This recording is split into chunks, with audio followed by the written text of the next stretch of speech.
unrehearsed. But in our conversation, we uncovered some biblical truth that I pray you can use as you take one of the highest callings any of us can have, and that is to raise godly children.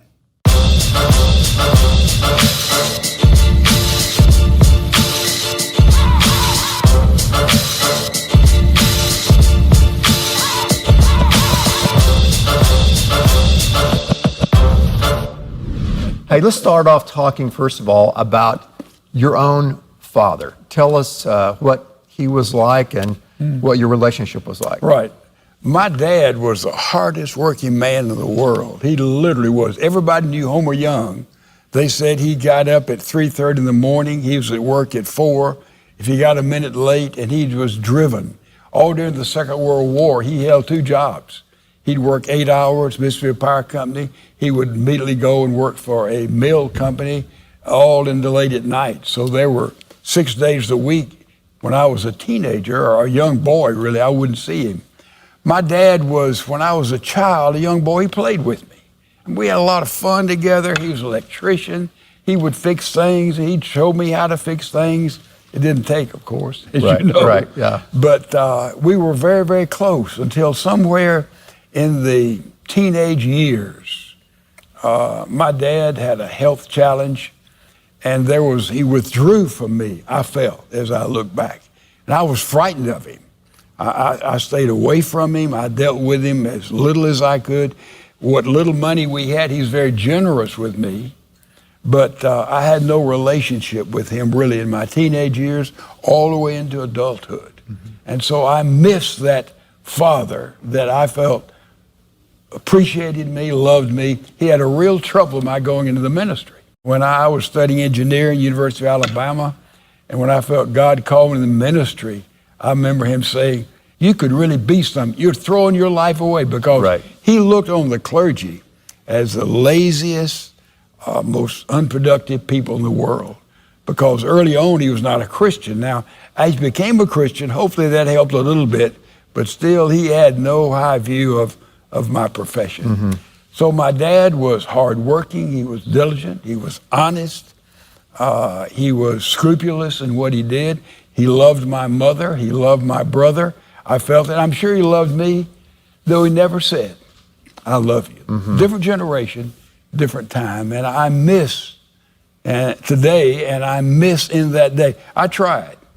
Being when I got older, I tried to sit down and talk with him. It was too late. It just could not happen. So there's a vacuum in my heart that was never satisfied. So to say God is our Father, I had to overcome that. Mm-hmm. And that may sound strange, but that's what happened in my home. Do you feel like at that time when you were in high school and you kind of felt a separation from your father, that someone else came into the picture, whether you were conscious or subconscious of that, to fill that role? Absolutely. My coaches did. Floppy Bishop, who's one of my coaches, and Floppy loved me and reached out to me. I had a Bible study teacher. I had fathers of other of my friends were just out there with us, and they got involved in our lives. And a lot of people, God put people in those gaps there for me, and that made a big, big difference. Mm-hmm. And there was a philosopher that said, we have our biological fathers, but there's also comes a point in time in our life that we choose, in a sense, a second father, or a second father chooses us, and they help kind of fill in gaps that we have as kids growing up. And we just need affirmation, just a little bit of affirmation. Mm-hmm. I'm sure coming up, when I said, Ben, that was good, that was fine. I went to every basketball game I think you ever played until you got in college. And so that was what I loved. I identified with you. I tried to build the right stuff in you, let you know I was there. Mm-hmm. I cared. I loved you. And I'm sure my dad did. Sure. But my mother was a strong disciplinarian, and my dad sort of floated away, I felt, from me. But there were other men there who affirmed me. Just a little bit of praise for a child goes a million miles, particularly a teenager. Right. That's huge. And I think there are a lot of people that are watching today that are single parent moms. And they're wondering, what can I do with my son or my daughter to have them to have that experience if they're disconnected from their biological father? And what would you say to that? And how does the church come in? Well, this is who we are. These are the teachers in church. That's the reason you know how careful we are as to who teaches, who leads our kids, our teenagers.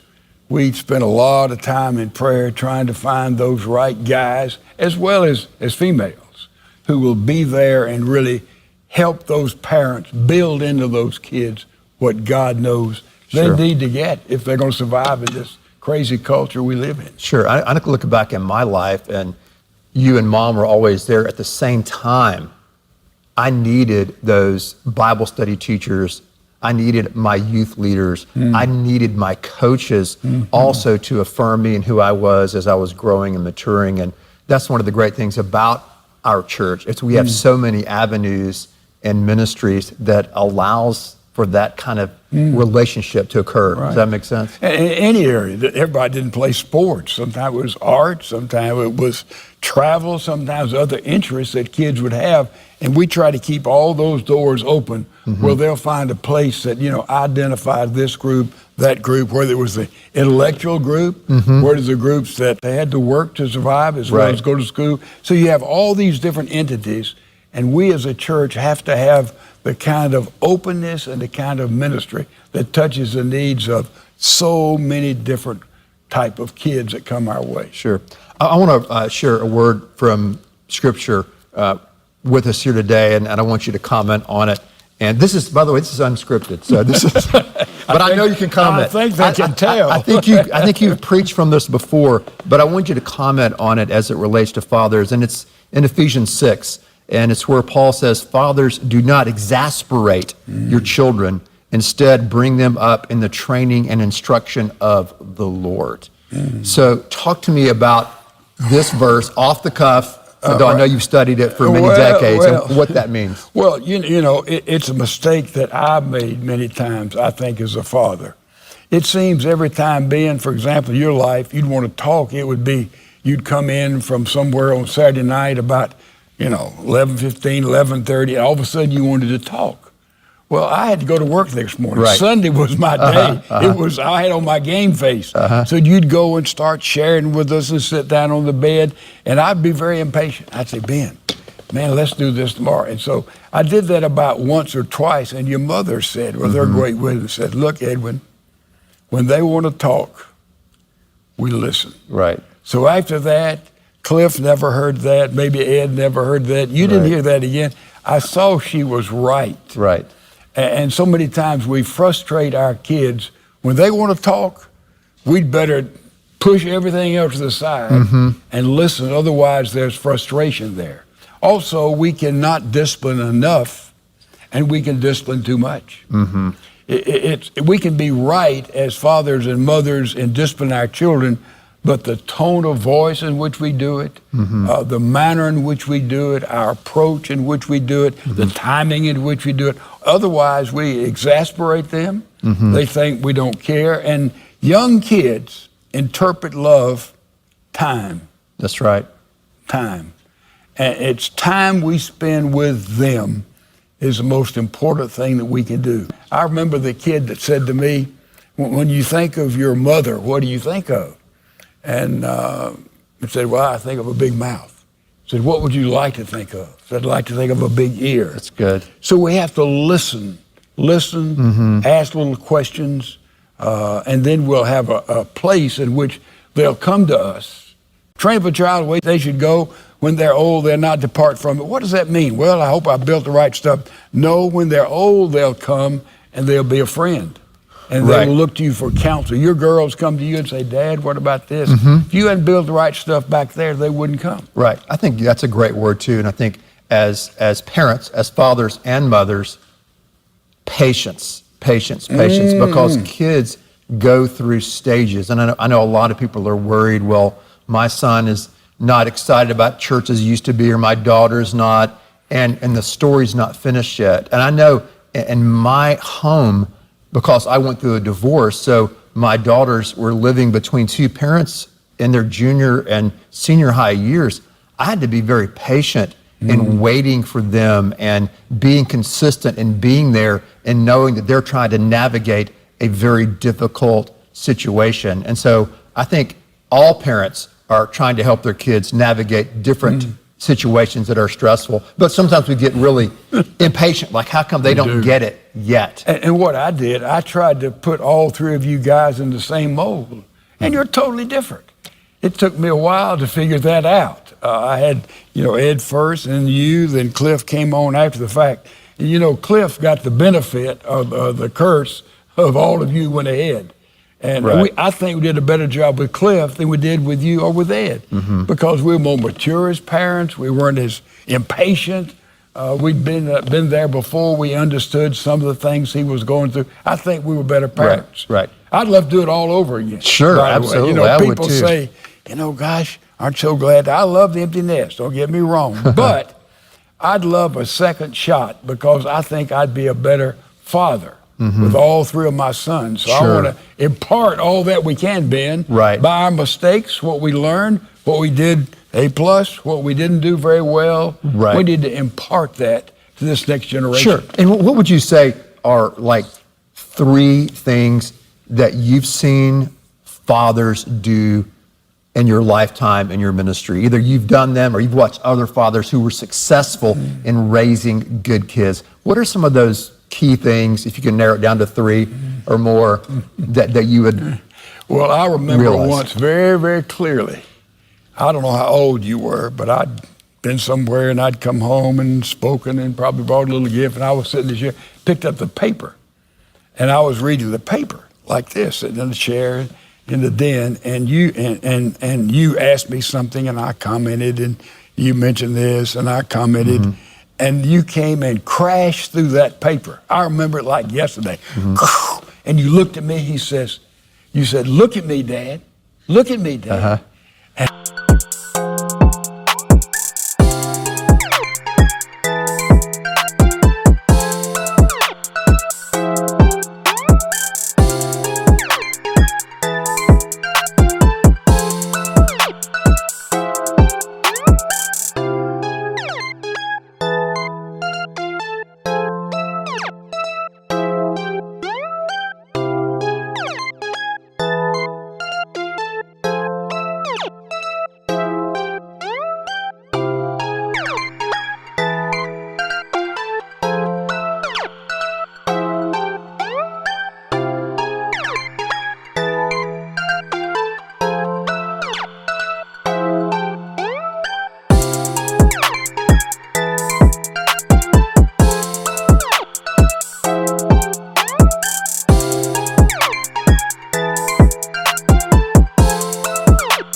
And I learned a great lesson right then.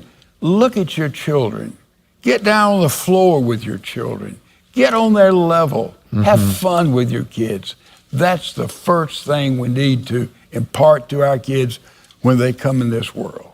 The second thing I would say is to discipline your children, but do it very carefully and very prayerfully. That's good. Discipline them appropriate to age. I see a lot of parents of teenagers, I know what I'm going to do. I don't have anything in common with them. Well, it's not too late, but you missed it all back there in not building relationship. You build relationship with time, with interest, with love, not with gifts. And you build a relationship when they're children, and it comes through naturally. And therefore, teenage years, I can truthfully say, Ben, the teenage years with the three guys were terrific years for me. I enjoyed them more than any other years. Watch them grow and develop and date and all the challenges there. It's because I think that your mother and I, we had built a relationship with you. And she helped me interpret you, and I helped her interpret you. You need the male approach and the female approach to understand these kids. So have fun with them, build a relationship with them, and let them know one thing. Whatever happens, your love does not vary.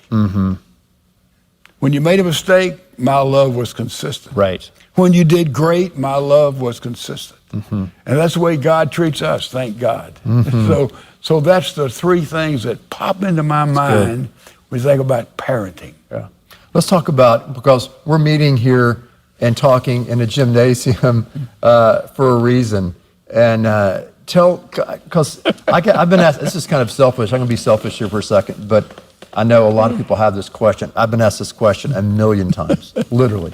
And that is, what was it like growing up in a preacher's home or growing up in our home? I've been asked that question. I can't tell you, so I'm going to be selfish. And I'm going to ask you to describe how you remember what our home was like growing up. Because I think people have a lot of misconceptions. No question. People said when all of you were kids, well, it's a preacher's kid. We know they're... That made me upset more than any other thing. I said, look, in our home, we are seeking to build a Christian home, independent of the church, the deacons, what everybody thinks. That I didn't let that enter into my thinking or your mother's thinking. We just wanted to have a Christian home, period. We didn't let people put us in a box.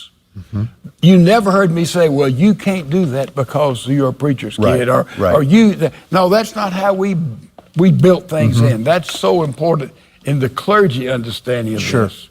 I told the church before I came here, really, when I was talking to the pulpit committee 100 years ago, I said, let me tell you something. I said, if my boys happen to have a basketball game, say 11 o'clock Sunday morning, I'm going to be at that game. I'm going to miss church that Sunday. They looked at me. I didn't mean that literally, because I don't think it would ever happen. But I was telling them my highest priority was my wife and my guys, period. It's above anything else you got here in this itinerary. And I think any parent needs to say they're the highest priority. Your mate first, then your kids. Mate, kids. You keep that right, you're going to have a home that's fun, a home that's full of love. Right, and I think too, what I tell folks when I get asked that question, and a lot of times it's people who are working in the church who will ask, what was it like to grow up in our home?